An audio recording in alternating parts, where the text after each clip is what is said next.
Ce matin, on va parler d'un sujet qui est très intéressant. La soumission. On aime ça, nous, ce mot-là. Il est très... C'est pas dans quel sens? On aime beaucoup ce mot-là. Mais avant de commencer, j'aimerais, comme Marc-André l'a dit, saluer tous ceux qui nous suivent en ligne, tous ceux qui sont au Québec, tous ceux qui sont dans les autres provinces canadiennes.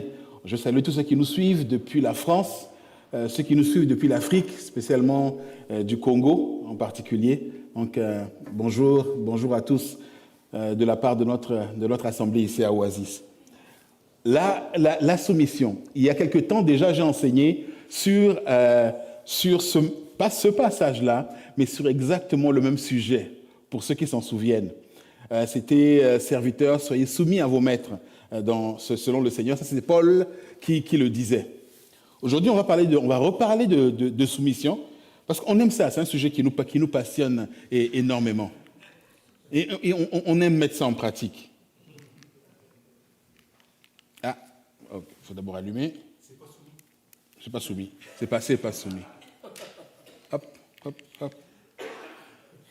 Ah, hop. Bon, ça marche. Ça marche? Parfait. On va lire notre texte de ce matin. 1 Pierre, chapitre 2, versets 18 à 20. Juste trois versets. 1 Pierre, chapitre 2, verset 18. Nous commençons. Seigneur, serviteurs, soyez soumis en toute crainte à vos maîtres, non seulement à ceux qui sont bons et doux, mais aussi à ceux qui sont d'un caractère difficile. Car c'est une grâce que de supporter les afflictions par motif de conscience envers Dieu quand on souffre injustement. En effet, quelle gloire y a-t-il à supporter de mauvais traitements après avoir commis des fautes? Mais si vous supportez la souffrance, lorsque vous faites ce qui est bien, c'est une grâce devant Dieu. Amen. On va courber nos têtes et prier pour ce message.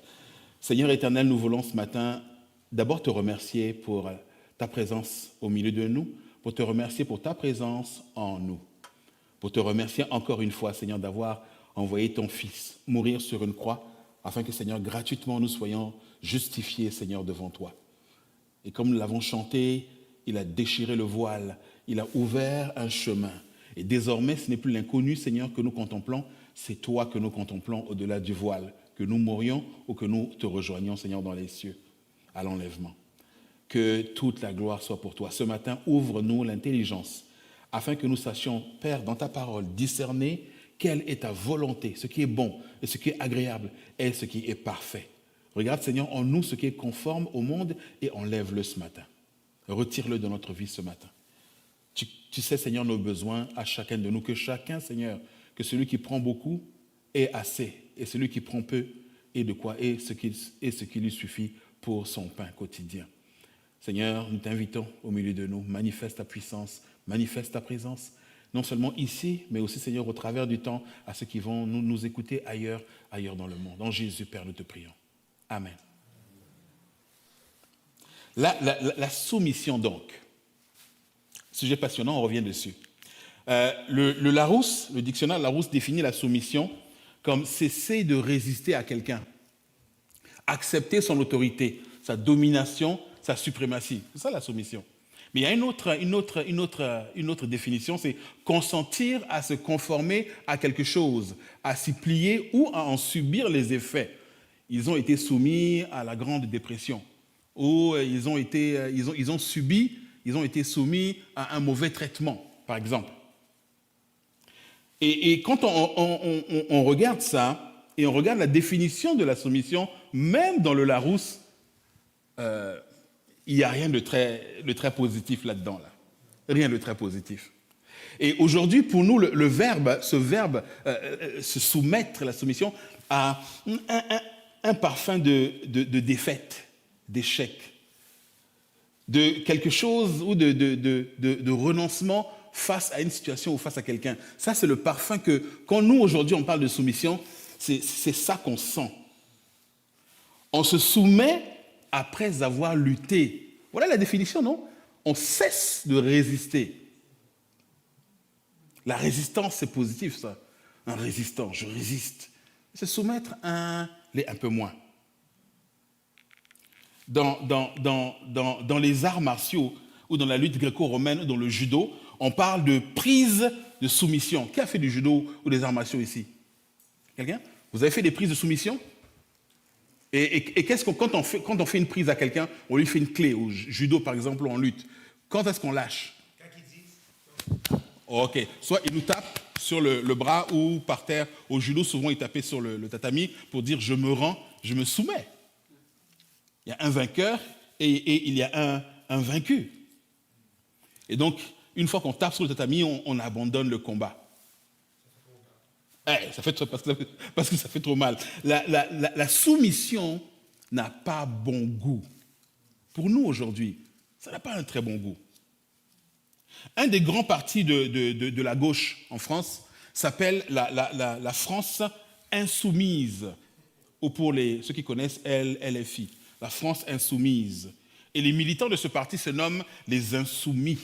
Réellement, c'est pas une. Je ne me moque pas du parti, mais réellement, on les appelle les insoumis, les militants et les leaders politiques. L'insoumis, un tel, l'insoumise, un tel, X ou Y.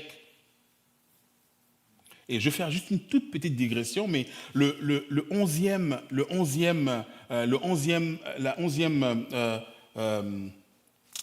principe de ce parti, et ça, c'est une capture d'écran sur le site de la France Insoumise. Donc, je n'ai pas inventé, c'est une capture d'écran.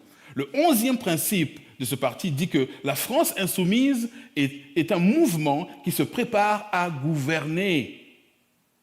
Mais quand ceux qui sont insoumis deviennent dirigeants, ils restent insoumis ou à qui vont... C'est bizarre.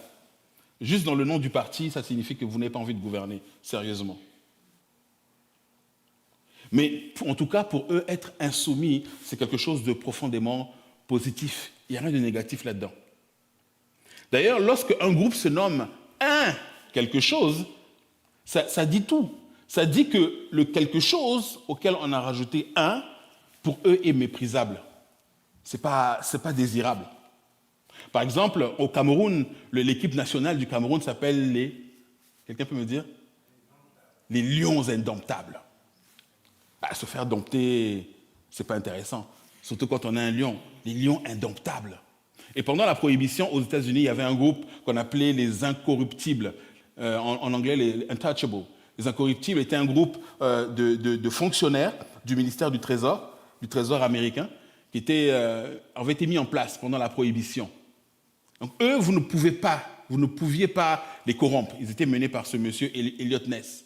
Ils étaient incorruptibles. Quand on rajoute un à quelque chose, parce que c'est pas positif.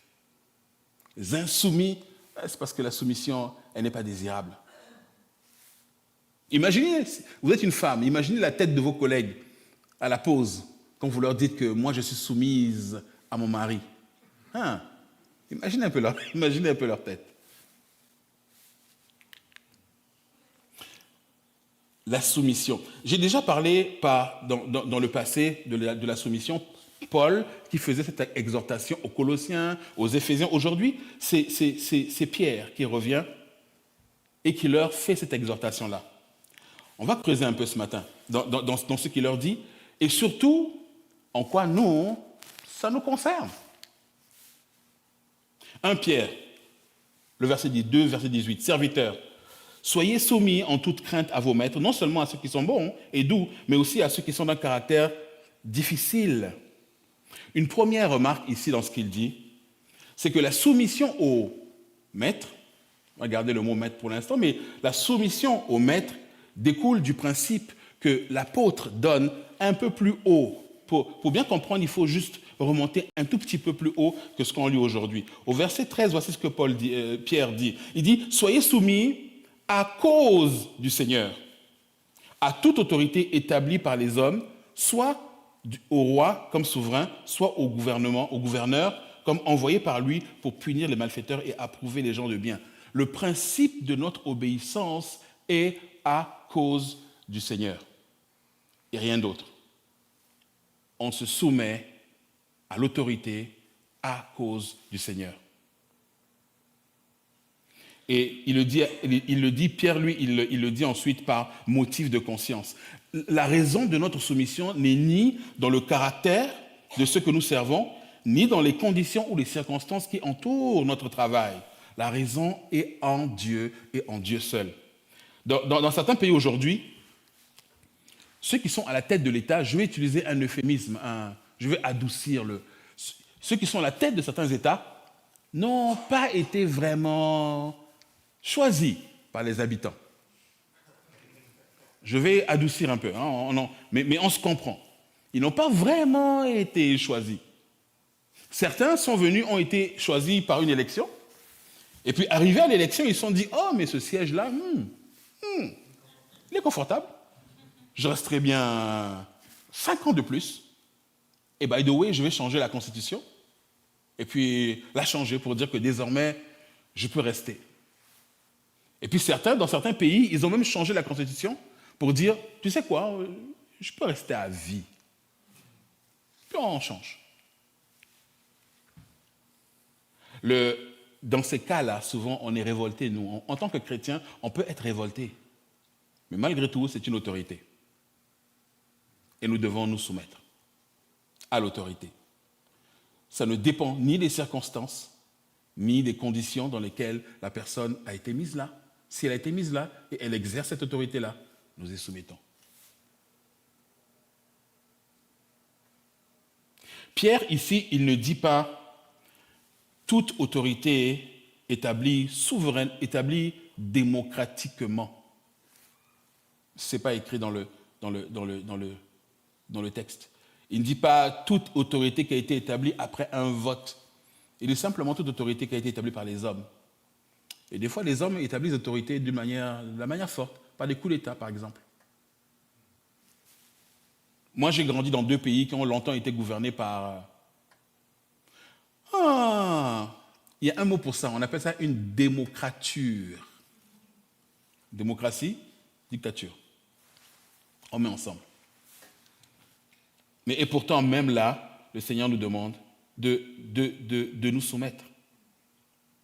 Le principe de notre soumission, encore une fois, ce n'est ni dans les circonstances entourant l'établissement de l'autorité ou dans le caractère de ceux qui incarnent l'autorité, mais dans notre obéissance à Dieu et pour garder une conscience claire. Pour garder une conscience claire. Nabuchodonosor avait brûlé le roi Nebuchadnezzar. Il avait détruit et pillé Jérusalem en 587 avant Jésus-Christ. Il a brûlé le temple sous le roi Sédécias et il a déporté la majeure partie de la population à Babylone. Et pourtant, une fois arrivé là, dans le pays de ceux qui ont détruit notre pays, dans le pays du roi qui a brûlé le temple, qui a pris tout ce qu'il y avait de sacré dans le temple de Jérusalem et l'a emmené à Babylone, même là, Dieu leur ordonne par la bouche du prophète Jérémie de rechercher le bien-être de la ville où je vous ai déportés et prier l'Éternel en sa faveur. En faveur de Babylone? Oui. Oui. Priez l'Éternel en sa faveur, car de son bien-être dépend le vôtre. Ça, c'est Jérémie qui dit ça au chapitre 29. Même si la lettre de Jérémie ici ne parle pas de soumission, elle est implicite dans le fait de vouloir le bien-être de Babylone. Soumettez-vous au roi Nebuchadnezzar et aux lois qui sont là-bas. Comme souvent, les Écritures, parfois on adoucit certains termes quand on traduit. Pourquoi? Parce que le terme est un peu trop violent ou peut choquer. Paul, par exemple, à un moment donné, il dit que tout ce que moi je connaissais, tout ce qui faisait ma gloire ou ma joie, je les ai comptés pour de la boue. Mais le mot que Paul emploie, c'est le mot merde. C'est de la marde. Mais on ne peut pas écrire ça. Donc on a dit, bon, on va mettre boue. C'est pareil. C'est un peu plus... Mais l'idée, la même idée est là. Et donc ma deuxième remarque dessus, c'est que le mot que Pierre emploie pour les serviteurs, vous vous rappelez, la dernière fois, allez, on va creuser un peu, la dernière fois qu'on a parlé de ça, que signifiait le mot serviteur? Doulos. Doulos en grec, ça signifie quoi? Qui a dit doulos? Qui a dit doulos? Oh, ok, doulos, qui signifie esclave. C'est un mot qui est fort. Mais souvent, c'est employé. Même Paul, quand il se définit, il dit Paul, esclave de Dieu, esclave de Jésus-Christ. Et quand il le dit, je l'imagine en train de bomber le torse. Je suis esclave de Jésus-Christ. Et souvent, Paul, dans sa lettre, quand il dit, rendez-vous serviteurs les uns les autres. Il dit, rendez-vous esclaves les uns des autres. Moi, sincèrement, ça ne me dérange pas d'être l'esclave de quelqu'un, si lui, il est mon esclave. Oui ou non? Oui ou non? Oui ou non? Je suis ton esclave, mais si tu es mon esclave à moi, oui ou non? Tu me sers inconditionnellement. Moi, je te sers inconditionnellement. C'est pas win-win. Mais Pierre, ici, le mot qu'il emploie n'est pas le mot doulos, étrangement. Ce n'est pas le mot doulos. Le mot que Pierre emploie ici, c'est... bon, déjà, quand il dit serviteur difficile, vous vous rappelez le mot qu'il utilise, c'est scoliose, au fait, au passage. Est-ce que vous connaissez la maladie où on a... La scoliose. La scoliose, c'est une maladie qui fait qu'on a le dos un peu tordu. Le mot scoliose signifie juste tordu, crooked, tortueux, recourbé. Okay? Initialement, donc un arbre scolio, un arbre tordu. Mais métaphoriquement, ça signifie un pervers, méchant, quelqu'un qui est injuste, qui n'est pas droit. Et c'est ce mot-là qu'il utilise. Pas un serviteur. C'est pas juste des maîtres difficiles. Non, il y a des maîtres qui sont méchants, vraiment méchants. Des patrons qui sont méchants et qui sont injustes. Et même à eux, on demande la soumission. Quand il parle des serviteurs, il utilise un autre mot ici. Oiketai. Et ce mot est défini et est dérivé d'un verbe, oikeo, qui signifie habiter. Donc, quand il parle des serviteurs, il parle ici des serviteurs qui habitent dans la maison de leur maître, les domestiques. Et dans la Rome antique, il y avait des esclaves qui étaient chargés des tâches dans la maison. Et quand Paul parle de serviteurs ici, il ne parle pas de doulos, esclaves en général, il parle spécifiquement de ceux qui sont dans les maisons et qui tous les jours ont un rapport régulier, quotidien avec leur maître. Comme nous, on peut avoir un rapport régulier, quotidien avec nos patrons ou avec ceux qui payent ceux qui font notre chèque de paye chaque mois. Le point est que le point de jonction ici, c'est que comme eux avaient des maîtres, nous aussi on a des patrons. Pendant quelques années, j'ai été indépendant. Donc je faisais des contrats jusqu'à les 7 dernières années. Je faisais des contrats pour les entreprises et puis bon, je faisais ma facture, les entreprises me payaient. Et souvent, quand on me demandait ce que je faisais et que je répondais ça, on me disait « Oh, ça c'est mon rêve, être mon propre patron, ne pas avoir de patron. » Et là, à chaque fois, je leur réponds « Si c'est ça ton rêve, ne sois pas indépendant, mon ami. Parce que moi, je n'ai pas un patron, simplement, j'en ai des dizaines. Chaque client est ton patron. »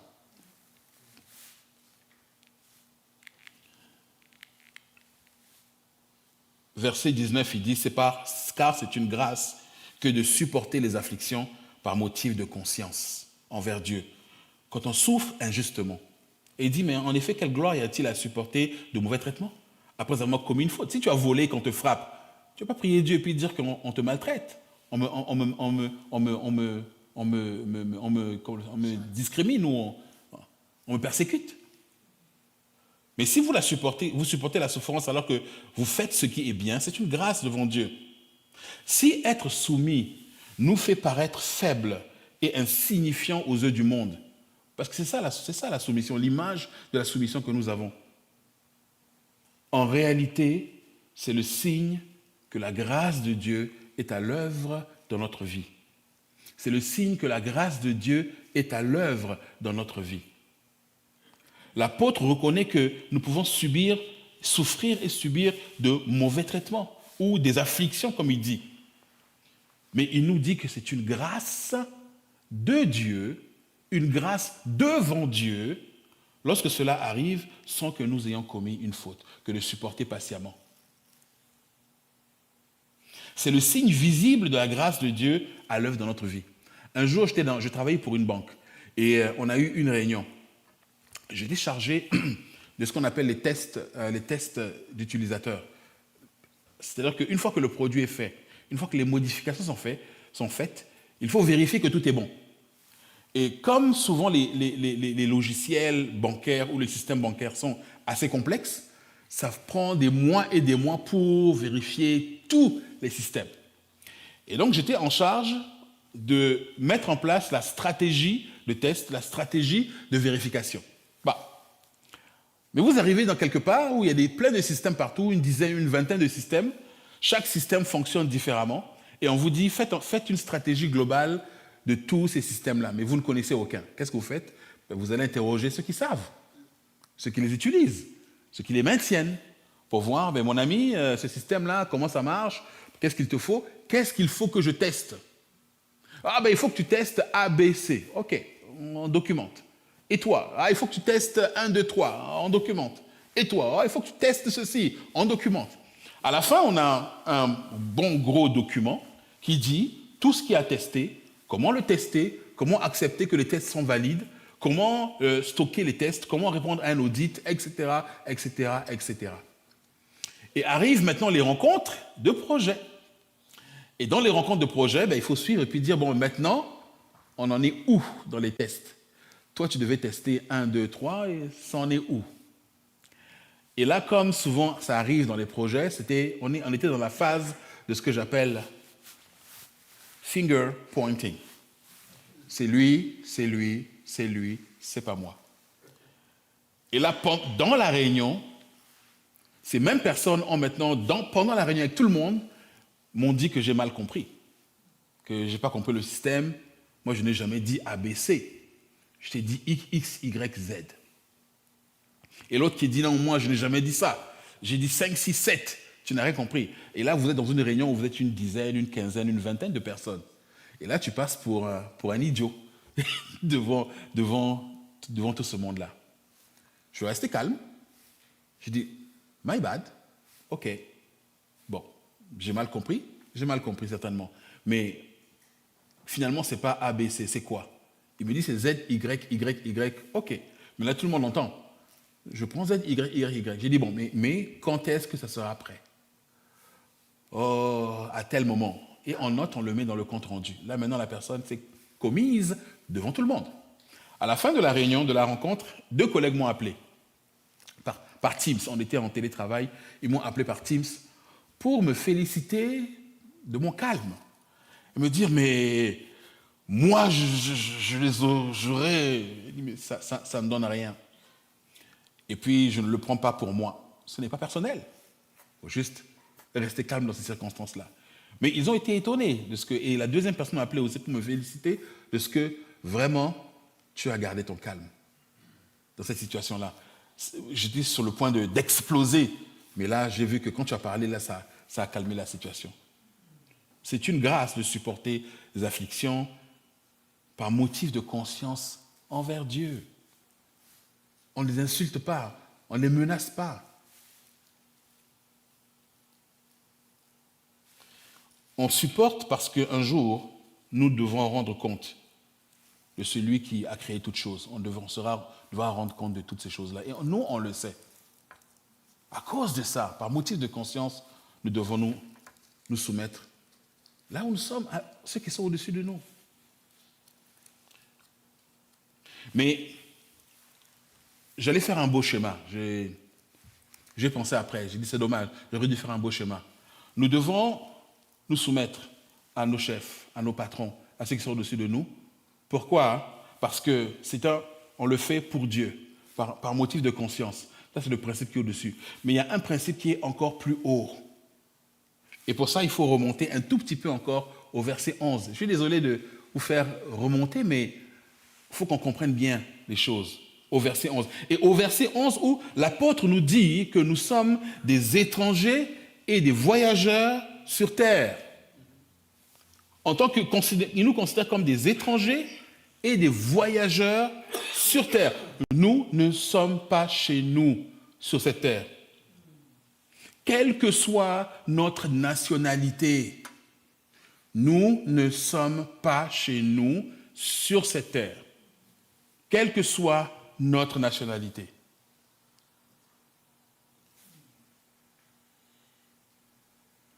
De la même façon que Dieu a dit aux Hébreux à Babylone de prier pour la paix de la ville dans laquelle ils sont, pour leur bien-être, Dieu nous a placés aussi dans le pays où nous sommes, nous au Canada et dans d'autres pays. Mais le compteur continue à tourner. Un jour, il nous ramènera chez nous. Chez nous, c'est où? C'est dans sa présence, où qu'elle soit. C'est dans la présence de Christ, où qu'elle soit. Que ce soit là-haut, ou qu'il descende avec nous ici sur terre, chez nous, c'est sa présence. C'est avec lui. Et comme il a exercé son jugement sur Babylone, un jour, il exercera son jugement sur cette terre aussi. Notre frère Michel, récemment, nous faisait remarquer que lorsque nous sommes étrangers quelque part, c'est mercredi que tu l'as dit, Michel, lorsque nous sommes étrangers quelque part, par exemple en voyage touristique, on fait doublement attention aux lois du pays. C'est vrai? Et nous sommes plus attentifs que les non-résidents. Moi, j'aime beaucoup, je ne suis jamais allé au Japon, j'aime beaucoup le Japon. J'aime leur culture, j'aime leur bouffe, j'aime leur tradition. Le jour où j'irai, j'allais visiter des temples, aller à Osaka, aller à Okinawa, des coins comme ça, certains quartiers comme Shinjuku, Shibuya, à Tokyo. Mais les gens qui vont au Japon, j'ai remarqué que, en tout cas sur Internet, sont très stressés. Parce qu'ils ne savent pas ce que je peux faire ou ne. Donc il y a plein de sites qui vous disent quoi faire et quoi pas faire au Japon. Quand on arrive dans un pays qu'on ne connaît pas, souvent c'est très compliqué. Si demain vous allez en Arabie Saoudite, vous allez faire triplement attention. Comment vous vous habillez, ce que vous buvez, ce que vous mangez, quand vous le mangez. On fait plus attention parce que nous sommes étrangers et que nous sommes voyageurs. On fait attention là du pays. Et de même, nous ici, nous sommes voyageurs, nous sommes étrangers. Et c'est à cause de ça que tout ça découle. N'oubliez pas qui vous êtes. Vous êtes une nation sainte, vous avez été rachetés par le sang de l'agneau. Vous demeurez dans un pays, vous demeurez juste, mais vous êtes étrangers, vous êtes voyageurs. Priez pour la paix du pays dans lequel vous êtes. Priez pour la ville dans laquelle vous êtes. Mais n'oublie pas mon enfant, qu'un jour, je viendrai te chercher. Je vous ai préparé une place. Il dit, je ne vous l'aurais pas dit si ce n'était pas vrai. Je ne vous l'aurais pas dit, mais maintenant je vous le dis. Je m'en vais au Père et je vous prépare une place. Et quand tout sera prêt, je viendrai vous chercher. Pour que vous soyez avec moi. Et pour que vous admiriez ma gloire pour l'éternité. C'est pas beau ça? Si un frère ou une sœur est incapable de garder un emploi parce que c'est un dragon qui ne se laisse pas marcher sur le moindre orteil, cette personne-là, ce n'est pas la peine qu'elle passe des nuits en veillée, des nuits en jeûne et prière, pour que Dieu... Non. Soumets-toi d'abord. Et tu verras après le reste comment ça va suivre. Jésus nous enseigne que si on nous fait un procès pour nous prendre notre tunique, nous devons aussi donner quoi? Notre manteau. Et si quelqu'un nous force injustement à faire 1 000, on va dire 1 kilomètre, pour simplifier, il dit, nous devons faire quoi? Nous ferons en faire 2. C'est compliqué ça, hein? Si quelqu'un te frappe sous la joue droite, qu'est-ce qu'il dit? Il dit, présente-lui aussi l'autre joue.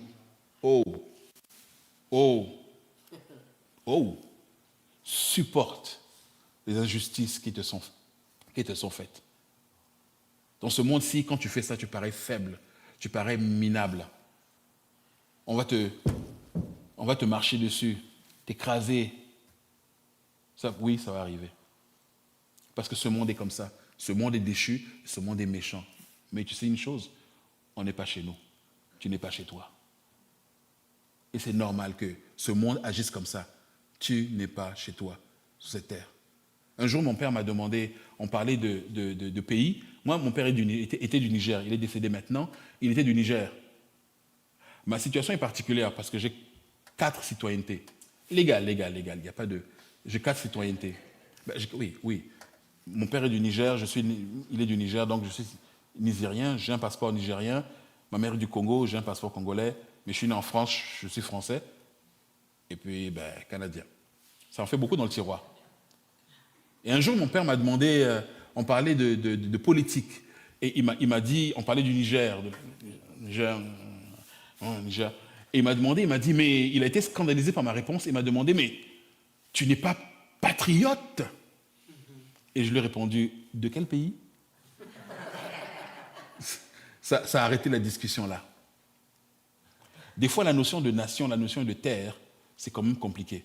Au Niger, le pays, le Niger, dans une des langues nationales, qui est le Zarma, on appelle ça Niger Lahabou.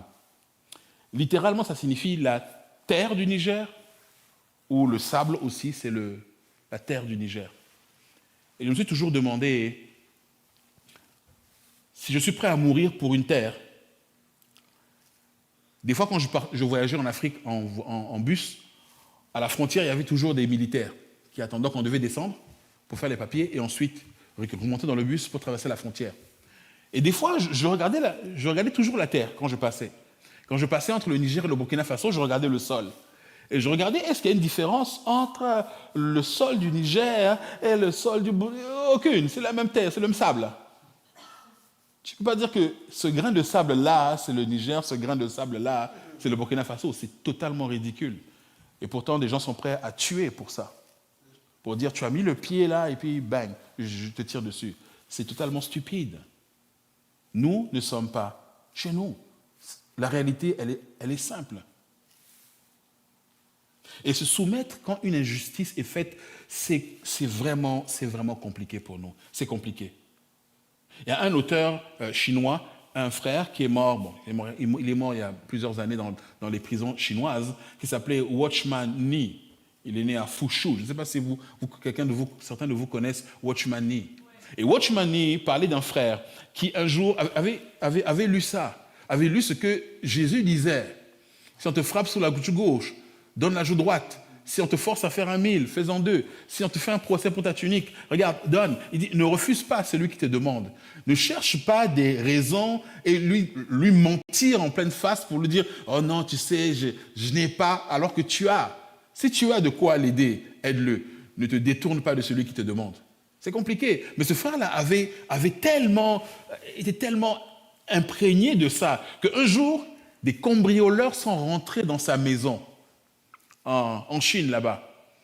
Il n'est pas grand-chose, mais ils sont rentrés et ils ont volé tout ce qu'ils pouvaient voler. Tout ce qui avait plus ou moins de la valeur, ils ont pris, ils sont partis. Mais ils n'ont pas trouvé un petit vase, il avait une boîte en bois, là, je ne sais pas comment on appelle ça, mais décorée, dans lequel il y avait, je pense qu'il y avait de l'argent dedans. Et il avait fait un trou, il avait mis dedans, il avait mis un tapis dessus pour cacher, si je me rappelle bien. Et quand les voleurs sont partis, ils n'avaient pas découvert ça. Et le monsieur, il a enlevé le tapis, il a pris la boîte et il a poursuivi les voleurs. En disant, hé, hé, hé, hé. Ils sont retournés. Il dit, vous avez aussi oublié ça. Quand on regarde ça, on peut dire, il est idiot. Non, il est all in. C'est impressionnant. C'est impressionnant. Supporte les injustices qui te sont faites. Supporte.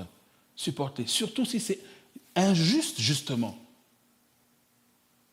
C'est une grâce qui vient de Dieu et c'est un signe de la grâce de Dieu sur toi. Même si autour de toi, on te dit, oh, ça c'est minable, oh, ça c'est machin, tu verras que d'autres personnes regardent et sont témoins de ça. Elles s'en souviendront. On a vu les raisons pour lesquelles nous soumettre. Soumettez-vous par motif de conscience devant Dieu. Soumettez-vous à toute autorité que Dieu a établie. Soumettez-vous parce que vous êtes étrangers sur la terre. Mais ces trois-là, j'aurais vraiment dû faire un schéma. Ces trois raisons-là, il y en a une qui les chapeaute toutes. Et ça, c'est la soumission la meilleure. Philippiens, chapitre 2. Versets 5 à 7. Philippiens, chapitre 2, versets 5 à 7. Ayez en vous les sentiments, ayez en vous les sentiments qui étaient en Jésus-Christ. Les sentiments qui étaient en lui. Lequel, existant sous forme de Dieu, n'a point regardé comme une proie à arracher d'être égal avec Dieu. Mais il s'est dépouillé lui-même. Il s'est dépouillé lui-même en prenant une forme de serviteur, en devenant semblable aux hommes. Il dit, je suis là, mais volontairement, je vais me soumettre. Et après la résurrection, voici ce qui se passe. 1 Corinthiens chapitre 15, verset 27. Dieu, en effet, a tout mis sous ses pieds. Mais lorsqu'il dit qu'il a tout mis, tout a été soumis, il est évident que celui qui lui a soumis toutes choses est accepté. Okay? Et lorsque toutes choses lui auront été soumises, alors le Fils lui-même sera soumis à celui qui lui a soumis toutes choses, afin que Dieu soit tout en tous. Ça, c'est le principe suprême. Le Fils est soumis au Père. C'est eux qui ont inventé la soumission. C'est lui qui l'a inventé. Nouveau concept. Saison de mode éternité. On ne sait pas quand. Mais c'est lui qui a... Ce principe-là, c'est lui qui l'a créé. Et si celui qui a créé les étoiles, comprenez bien, je vais le redire juste pour qu'on comprenne, si celui qui a créé les étoiles a supporté les injures, il a supporté les crachats, il a supporté le coup de fouet de la part d'hommes dont la vie est aussi courte qu'une fumée là, qui disparaît. Si lui, il a supporté ces choses-là, nous, on peut aussi supporter quelques injustices à notre égard. Oui ou non?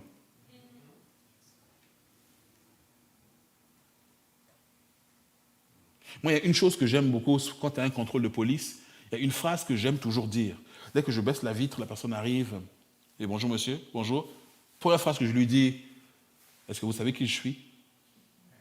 Non, je ne dis pas ça. Ça va mal tourner. Ça va vite, ça va vraiment mal tourner. Non, on ne dit pas ça. Quand on nous fait dire, vous savez qui je suis? Attention, je vais vous montrer. Non. Non. Vous savez quelle est la taille de notre soleil par rapport à la Terre? Comme ça? C'est ridicule. Et nous, on dit, le monde est vaste. Mais oui, parce qu'il est vaste. Il est méchamment vaste. Allez en Abitibi à pied. Vous verrez. Vous verrez comment le monde est vaste. Oui, c'est vrai, le monde est vaste. Mais vous voyez le soleil? La Terre est comme ça, juste à côté. Et ce soleil que nous avons là, il y a des soleils qui sont 500, 600, 1000 fois plus grands que notre soleil. Notre soleil à côté est tout rikiki, tout ridicule. Mais tout ça, c'est lui qui l'a fait. C'est lui qui a créé toutes ces choses-là.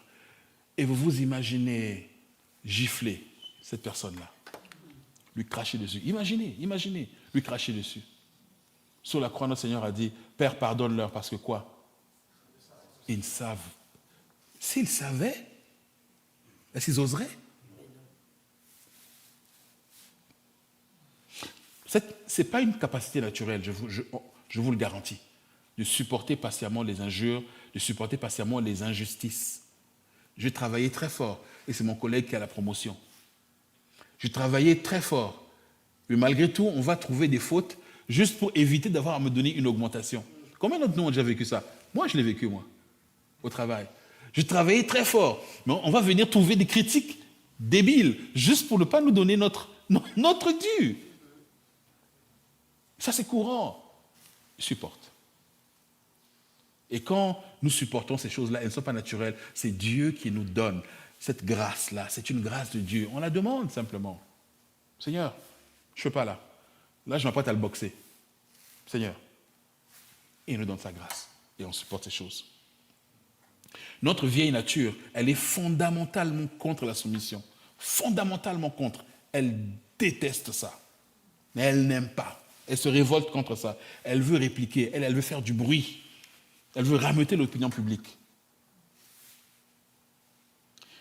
Mais comme le Fils est soumis au Père, nous devons être soumis aussi au Fils. Et ça, c'est la raison, le principe premier. Le Fils est soumis au Père. Il dit, j'ai fait ces choses pour vous donner un exemple, afin que vous aussi, vous me suiviez. Es-tu d'accord avec Jésus, quand Jésus, pardon du tutoiement, mais es-tu d'accord avec Jésus quand il parle de la non-violence? Souvent, quand on parle de Gandhi, on dit « Ah, Gandhi, c'était un apôtre de la non-violence ». Ce n'est pas Gandhi qui a inventé la non-violence.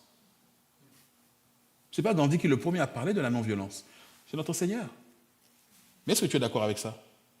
Es-tu d'accord avec lui quand il dit de ne pas résister aux méchants, Matthieu 5? D'aimer tes ennemis, ceux qui te persécutent. Pas juste de les supporter là. Là, on parle de notre soumission à Jésus.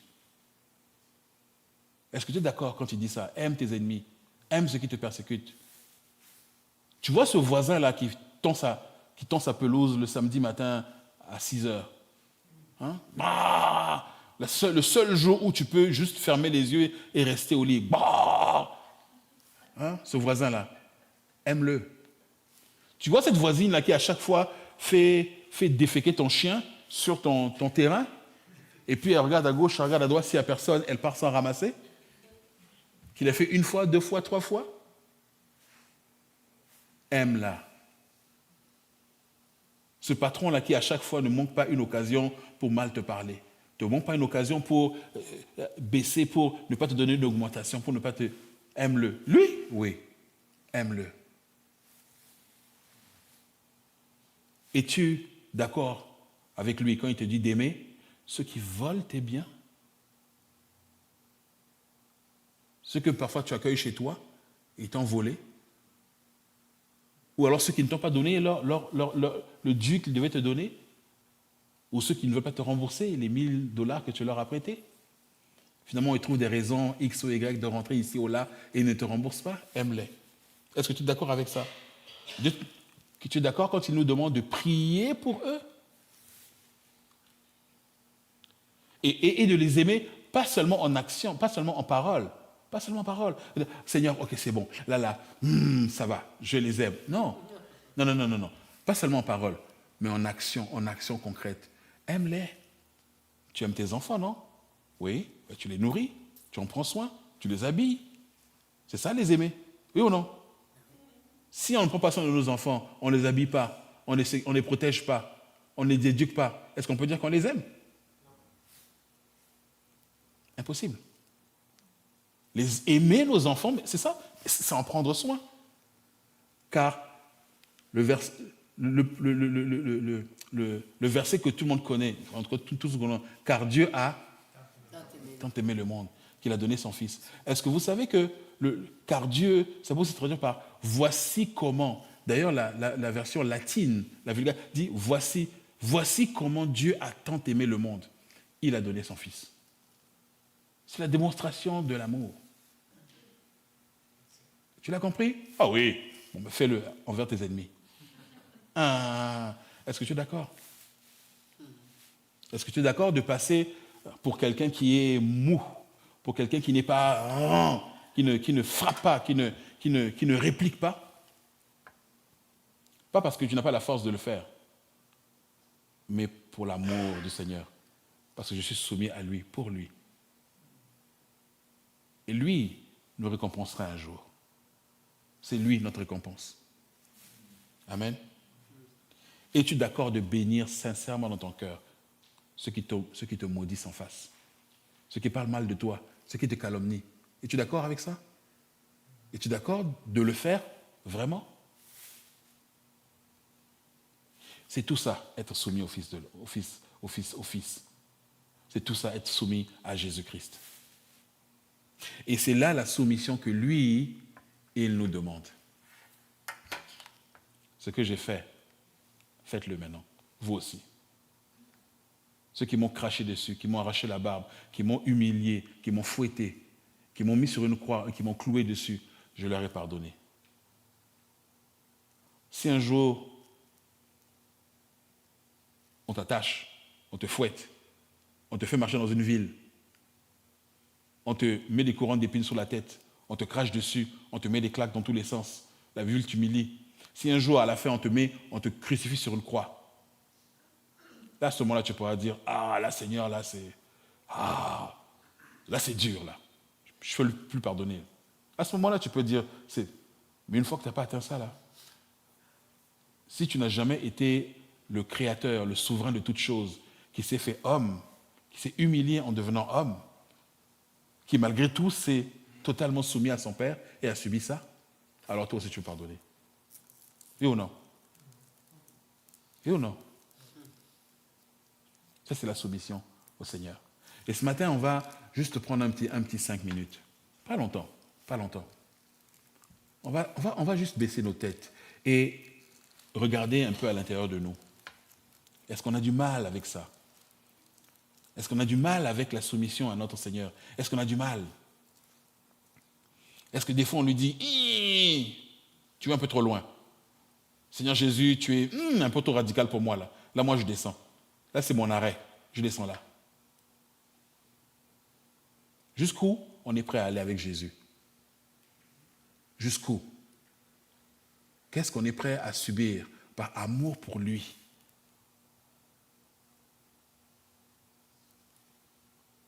Et si ce matin, tu es invité parmi nous, si ce matin, toi dans ta vie, tu n'as pas encore fait ce pas-là de te soumettre à lui, de venir à lui et de te soumettre complètement à la royauté de Jésus, de le contempler sur la croix et de dire, Seigneur, j'ai péché.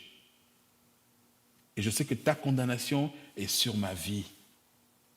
Si ce pas-là, tu ne l'as pas encore fait ce matin, je t'invite à le faire. Amen.